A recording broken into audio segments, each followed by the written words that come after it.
शायद मैं ਇਹਦੇ ਸਦਕੇ ਇੱਧਰ ਆਈ ਹੋਵਾਂ, ਇਹ ਵੀ ਹੋ ਸਕਦਾ ਵੇ। ਤੇ ਇਸ ਮੈਂ ਬਸ ਇਤਨਾ ਹੀ ਕਹਿ ਸਕਦੀ ਹਾਂ ਕਿ ਜਿਸ ਤਰ੍ਹਾਂ ਅਸੀਂ ਆਪਣੀ ਬੇਟੀ ਲਈ ਹਰ ਇੱਕ ਚੀਜ਼ ਨੂੰ ਸੋਲਵ ਕਰਦੇ ਹਾਂ, ਅਸੀਂ ਉਹਦੀ ਜਿਹੜੀ ਬੁਰਾਈ ਹੈ ਉਸ ਨੂੰ ਵੀ ਕੱਢ ਲੈਂਦੇ ਹਾਂ, ਉਸ ਦੀ ਬੁਰਾਈ ਨੂੰ ਨਹੀਂ ਸ਼ੋ ਆਫ ਨਹੀਂ ਕਰਦੇ ਹੈਗੇ ਹਾਂ। ਤੇ ਅਗਰ ਇਸ ਤਰ੍ਹਾਂ ਨੂੰ ਆਈ, ਉਹ ਵੀ ਵਿਚਾਰੀ ਆਪਣੇ ਘਰ ਨੂੰ ਛੋੜ ਕੇ ਆਈ ਹੋਈ। ਦੋਨਾਂ ਵਿੱਚ ਪਿਆਰ ਹੋਣਾ ਚਾਹੀਦਾ ਹੈ। ਮੈਂ ਵੀ ਆਪਣੀ ਮਦਰ ਸੀ, ਉਵੇਂ ਹੀ ਮੈਂ ਇਹ ਵਾਲੀ ਮਦਰ ਨੂੰ ਵੀ ਉਵੇਂ ਹੀ ਪਿਆਰ ਦਿੰਦੀ ਹਾਂ। ਤੇ ਮੈਨੂੰ ਇਹੀ ਬਸ ਹੈ ਕਿ ਆਪ ਜੀ ਬਸ ਆਪਣੀ ਨੂੰਹਾਂ ਨੂੰ ਉਹੀ ਚੀਜ਼, ਉਹੀ ਨਜ਼ਰਅੰਦਾਜ਼ ਦਿਓ ਜਿਸ ਤਰ੍ਹਾਂ ਅਸੀਂ ਆਪਣੀ ਬੇਟੀ ਨੂੰ ਦਿੰਦੇ ਹਾਂ। ਤੁਸੀਂ ਹਰ ਇੱਕ ਚੀਜ਼ ਇੱਕ ਬੇਟੀ ਦੇ ਅਗਰ ਉਸ ਨੂੰ ਦੇਖ ਕੇ ਕਰੋਗੇ ਤੇ ਮੇਰੇ ਹਿਸਾਬ ਨਾਲ ਤੇ ਘਰ ਵਿੱਚ ਕਦੇ ਵੀ ਕਲੇਸ਼ ਨਹੀਂ ਪਏਗਾ।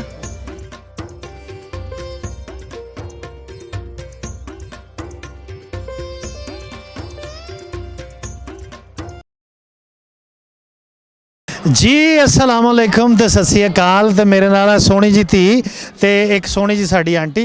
आंटी माशाल्लाह बहुत ही क्यूट हो तुसी दोने, ते माँ बेटी हो तुसी? हाँ जी, हैं? वैसे नू सस हाँ। अरे सास भी कभी बहू थी। अच्छा इनू विचारी नू क्यों तुसी लैके आए हो? ये केड़ी इहने अरदास कीती, केड़ी अरदास पूरी हो गई तुसी इनू नाल ही लै आए हो? हालांकि सस्सां ते नूहां को जान छड़ा के इत्थे आउंदियां।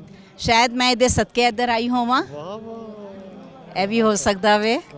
ਤੇ इसलिए मैं ਇਹਦੇ ਸਦਕੇ ਆ ਸਕਦੀ ਹਾਂ ਇੱਧਰ। आंटी किथों इंडिया चो केड़े इलाके नाल बिलोंग करदे? दिल्ली। दिल्ली। ते आंटी हाउस वाइफ हो या कोई जॉब करदे हो? नहीं, हाउस वाइफ हाँ। ते साडी ये नौ धी की करदी? House wife. हाउस वाइफ यानी कि 12 घंटे सिर खांदे हो? ਹਾਂਜੀ। अच्छा ये लव मैरिज सी या कोई सादा.com? ਅਰੇਂਜ ਮੈਰਿਜ ਸੀ, ਸ਼ਾਦੀ सही सही गल दसनी बाबा जी दे दरबार ਦੇ ਸਾਹਮਣੇ। ਨਹੀਂ, ਅਰੇਂਜ ਮੈਰਿਜ ਸੀ। ਅੱਛਾ ਤੇ ਪਹਿਲਾਂ ਵੇਖਿਆ ਸੀ ਉਹਨਾਂ ਨੂੰ? ਮੈਂ ਫੋਟੋ ਵਿੱਚ ਨਹੀਂ, ਅਸੀਂ ਮਿਲੇ ਸੀ ਜਦ ਰਿਸ਼ਤਾ ਕਰਨ ਗਏ ਸੀ। ਪਹਿਲੇ ਫੋਟੋ ਦੇਖੀ ਸੀ, ਫਿਰ ਅਸੀਂ ਗੁਰਦੁਆਰੇ ਵਿੱਚ ਇੱਕ ਦੂਜੇ ਨੂੰ ਦੇਖਿਆ ਸੀ। ਅੱਛਾ ਦੇਖਿਆ, ਗੌਰ ਨਾਲ ਨਹੀਂ ਸੀ ਦੇਖਿਆ? ਤੇ ਸਾਡੇ ਭਰਾ ਦੀ ਆਂਟੀ ਉਰਾ ਹੋ ਜਾਓ, ਸਾਡੇ ਭਰਾ ਦੀ ਕਿਹੜੀ ਐਸੀ ਚੰਗੀ ਆਦਤ ਹੈ ਜਿਹੜੀ ਉਹਨੇ ਸਾਡੀ ਆਂਟੀ ਕੋਲ ਲਈ ਹੈ? ਇਹ ਹੁਣੇ ਲੜਾਈ ਕਰਾ ਕੇ ਭੇਜਾਂ ਤੁਹਾਨੂੰ ਮੈਂ ਦੱਸਦੀ। ਜੇ ਚੰਗੀ ਨੇ ਤਾਂ ਬੁਰੀ ਦੱਸ ਦੇ। ਗੁੱਸਾ। ਤਾਲੀਆਂ ਤਾਲੀਆਂ। ਆਂਟੀ ਆਂਟੀ ਸ਼ਾਰਟ ਟੈਂਪਰ ਹੋ ਤੁਸੀਂ? ਇਹ ਤੇ ਉਹ ਦੱਸੇਗੀ ਉਹਨੇ ਤੁਹਾਨੂੰ। ਉਹਨੇ ਦੱਸ ਤੇ ਦਿੱਤਾ ਬਸ ਜੋ ਉਹਨੇ ਦੱਸ ਦਿੱਤਾ ਤੇ ਫਿਰ ਸਹੀ ਹੋਏਗਾ, ਕਿਉਂਕਿ ਤੁਸੀਂ ਉਹਦੇ ਕੋਲ ਇਹੀ ਪੁੱਛਿਆ ਨਾ ਕਿ ਬਈ ਬੇਟੇ ਦੀ ਕਿਸ ਤਰ੍ਹਾਂ ਦੀ ਹੋਇਆ ਹੈ। ਯਾਨੀ ਕਿ ਉਹ ਵੀ ਸਾਡਾ ਭਰਾ ਵੀ ਸ਼ਾਰਟ ਟੈਂਪਰ ਹੈ। ਹਾਂ। ਕਿਸ ਗੱਲ ਤੋਂ ਜ਼ਿਆਦਾ ਰੇਸ ਹੁੰਦੇ ਨੇ? ਜ਼ਿਆਦਾ ਕਹੂੰ ਨਾ ਕੁਝ ਵੀ ਚੀਜ਼ ਵਾਸਤੇ ਤੇ ਇਰੀਟੇਟ ਹੋ ਜਾਂਦੇ ਨੇ ਬਹੁਤ ਜਲਦੀ। ਮਕਸਦ ਤੁਸੀਂ ਕਿਹੜੀ ਸ਼ੈ ਦਾ, ਸ਼ਾਪਿੰਗ ਦਾ ਕਹਿੰਦੇ ਹੋ ਜਾਂ ਆਪਣੇ ਮਾਪਿਆਂ ਦੇ ਜਾਣ ਦਾ ਜ਼ਿਆਦਾ ਕਹਿੰਦੇ ਹੋ ਜਾਂ ਬਾਹਰ ਕਿਤੇ ਸੈਰ ਵੈਰ ਦਾ ਕਹਿੰਦੇ ਹੋ? ਕਿਹੜੀ ਗੱਲ ਤੋਂ ਇਰੀਟੇਟ? ਅੱਛਾ ਜਿਵੇਂ ਕੁਝ ਵੀ ਚੀਜ਼ ਨੂੰ ਕਵਾਂਗੇ ਡਿਨਰ ਕਰ ਲਓ, ਹਲੇ ਕਰ ਲਾਂਗਾ, ਆਰਾਮ ਨਾਲ ਕਰ ਲਾਂਗਾ, ਟਾਈਮ ਤੇ ਨਹੀਂ, ਇਹੀ ਸਭ। ਅੱਛਾ ਅੱਛਾ ਅੱਛਾ। ਇਹ ਤੇ ਵੈਸੇ ਇਹ ਮਸਲਾ ਹੱਲ ਹੋ ਸਕਦਾ ਹੈ, ਐਸਾ ਕੋਈ ਹੈ ਨਹੀਂ ਨਾਮੁਮਕਿਨ ਨਹੀਂ। ਤੇ ਆਂਟੀ ਤੁਹਾਨੂੰ ਇਹ ਜਿਹੜੀ ਸਾਡੀ ਨੂੰਹ ਹੈ, ਇਹ ਕਿੰਨਾ ਅਰਸਾ ਹੋ ਗਿਆ ਇਹਨੂੰ ਤੁਹਾਡੇ ਘਰ ਆਇਆ ਨੂੰ? 6 ਸਾਲ ਹੋ ਗਏ ਨੇ। 6 ਸਾਲ ਹੋ ਗਏ। ਹਾਂਜੀ।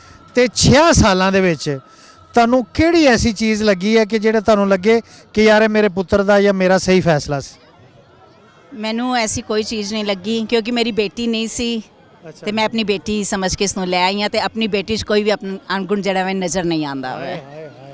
ਯਾਨੀ ਕਿ ਤੁਸੀਂ ਇਹਨੂੰ ਨੋ ਨਹੀਂ ਬਣਾਇਆ, ਇਹਨੂੰ ਧੀ ਬਣਾਇਆ। ਹਾਂਜੀ, ਕਿਉਂਕਿ ਅੱਛਾ ਇਹ ਵੀ ਬਣੀ ਹੈ ਧੀ ਕਿ ਨੋ ਹੀ? ਨਹੀਂ, ਤੇ ਧੀ ਹੈਗੀ ਤਾਂ ਹੀ ਬਣੀ ਹੈ ਨਾ। ਹਾਏ ਹਾਏ ਕੀ ਬਾਤ ਹੈ।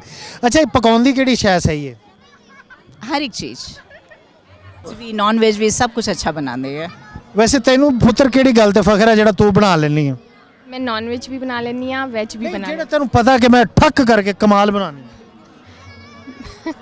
ਨਾਨ ਵੈਜ, ਰਾਜਮਾ ਚਾਵਲ। ਰਾਜਮਾ ਚਾਵਲ? ਹਾਂ। ਅੱਛਾ। ਚਿਕਨ ਵਿਕਨ ਸਭ ਬਣਾ ਲੈਂਦੀ ਹਾਂ। ਅੱਛਾ ਹਾਂਜੀ। ਅੱਛਾ 6 ਸਾਲ ਜਦੋਂ ਗੁਜ਼ਰ ਜਾਂਦੇ ਨਾ ਸ਼ਾਦੀ ਦੇ, ਤੇ ਬਹੁਤ ਸਾਰੀਆਂ ਚੀਜ਼ਾਂ ਦਾ ਪਤਾ ਲੱਗ ਜਾਂਦਾ ਕਿ ਅੱਛਾ ਯਾਰ ਇਹ ਇੱਥੇ ਖੜਾ, ਮੈਂ ਇੱਥੇ ਖੜਾ ਹੀ ਹਾਂ, ਤੇ ਕਿਸ ਤਰ੍ਹਾਂ ਅਸੀਂ ਮੈਚ ਕਰਕੇ ਅੱਗੇ ਟੁਰਨਾ। ਤੇ ਹੁਣ ਜ਼ਿੰਦਗੀ ਫਲੋ 'ਚ ਆ ਗਈ ਹੈ ਕਿ ਹਜੇ ਵੀ ਉੱਪਰ ਥੱਲੇ? ਨਹੀਂ ਨਹੀਂ, ਫਲੋ ਵਿੱਚ ਹੈ। ਫਲੋ 'ਚ ਆ ਗਈ। 6 ਸਾਲ ਕਾਫੀ ਹੁੰਦੇ ਨੇ ਵੈਸੇ।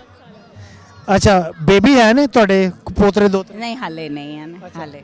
ਅੱਛਾ ਬੇਬੀ ਨਹੀਂ ਹੈ। ਚਲੋ ਵੀ ਜੀ ਅਸੀਂ ਸਾਹਮਣੇ ਪਵਿੱਤਰ ਜਗ੍ਹਾ ਤੇ ਖੜੇ ਹਾਂ। ਅਰਦਾਸ ਹੈ ਸਾਡੀ ਕਿ ਸਾਡੀ ਭੈਣ ਨੂੰ ਅੱਲਾਹ ਤਾਲਾ ਔਲਾਦ ਤੋਂ ਨਵਾਜ਼ੇ। ਅੱਛਾ ਗੱਲ ਇਹ ਹੈ ਕਿ ਜਿੱਦਾਂ ਸਾਡੇ ਇੱਥੇ ਨੌ ਸੱਸ ਦਾ ਝਗੜਾ ਜਿਹਾ ਚੱਲਦਾ ਰਹਿੰਦਾ, ਨੋਕ ਝੋਂਕ ਚੱਲਦੀ ਰਹਿੰਦੀ ਹੈ, ਤੇ ਤੁਸੀਂ ਤੇ ਮਾਸ਼ਾਅੱਲਾ ਬਹੁਤ ਹੀ ਮੈਨੂੰ ਲੱਗਦਾ ਕਿ ਅੰਡਰਸਟੈਂਡਿੰਗ ਨਾਲ ਆਪਣੀ ਜ਼ਿੰਦਗੀ ਚਲਾ ਰਹੇ ਹੋ। ਇਹਦੇ ਵਿੱਚ ਕੋਈ ਟਿਪਸ ਦੇ ਦਿਓ ਸਾਡੇ ਸੁਸਾਇਟੀ ਨੂੰ ਕਿ ਕਿੱਦਾਂ ਨੌ ਸੱਸ ਮੈਨੇਜ ਕਰਕੇ ਅੱਗੇ ਟੁਰ ਸਕਦੀਆਂ ਨੇ। ਦੇਖੋ ਮੈਂ ਬਸ ਇਤਨਾ ਹੀ ਕਹਿ ਸਕਦੀ ਹਾਂ ਕਿ ਜਿਸ ਤਰ੍ਹਾਂ ਅਸੀਂ ਆਪਣੀ ਬੇਟੀ ਲਈ ਹਰ ਇੱਕ ਚੀਜ਼ ਨੂੰ ਸੋਲਵ ਕਰਦੇ ਹਾਂ, ਅਸੀਂ ਉਹਦੀ ਜਿਹੜੀ ਬੁਰਾਈ ਹੈ ਉਸ ਨੂੰ ਵੀ ਕੱਜ ਲੈਂਦੇ ਹਾਂ, ਉਸ ਦੀ ਬੁਰਾਈ ਨੂੰ ਨਹੀਂ ਸ਼ੋ ਆਫ ਨਹੀਂ ਕਰਦੇ ਹੈਗੇ ਆ।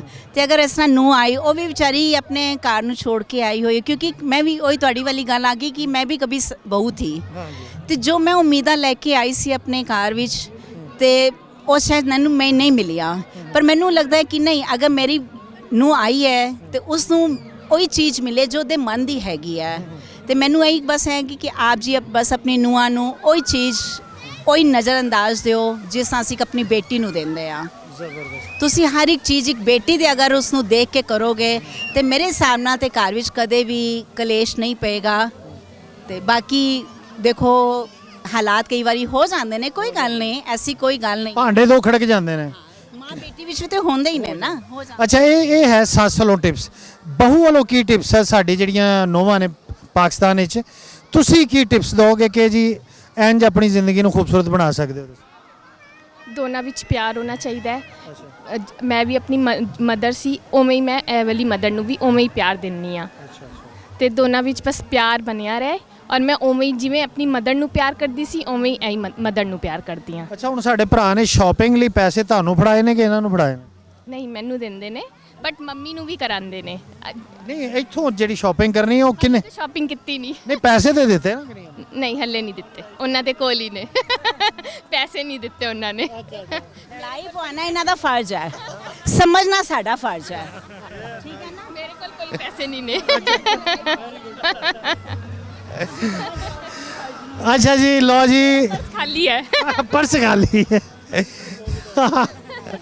ਲਓ ਜਨਾਬ, ਤੁਸੀਂ ਮੁਲਾਕਾਤ ਕੀਤੀ ਇੰਡੀਆ ਨਿਊ ਦਿੱਲੀ ਚੋਂ ਆਏ ਹੋਏ ਯਾਤਰੀਆਂ ਨਾਲ। ਬੜੀ ਹੀ ਖੂਬਸੂਰਤ ਸੱਸ, ਬੜੀ ਹੀ ਖੂਬਸੂਰਤ ਬਹੂ, ਔਰ ਦੋਨਾਂ ਦੀ ਨੇਚਰ ਬੜੀ ਖੂਬਸੂਰਤ, ਔਰ ਇਸ ਵਜ੍ਹਾ ਤੋਂ ਇਹਨਾਂ ਦੀ ਜ਼ਿੰਦਗੀ ਬੜੀ ਖੂਬਸੂਰਤ। ਇਸੇ ਲਈ ਇਹਨਾਂ ਨੇ ਖੂਬਸੂਰਤ ਗੱਲਾਂ ਕੀਤੀਆਂ ਨੇ ਤਾਂ ਕਿ ਤੁਹਾਡੀ ਜ਼ਿੰਦਗੀ 'ਚ ਵੀ ਖੂਬਸੂਰਤੀ ਆਵੇ।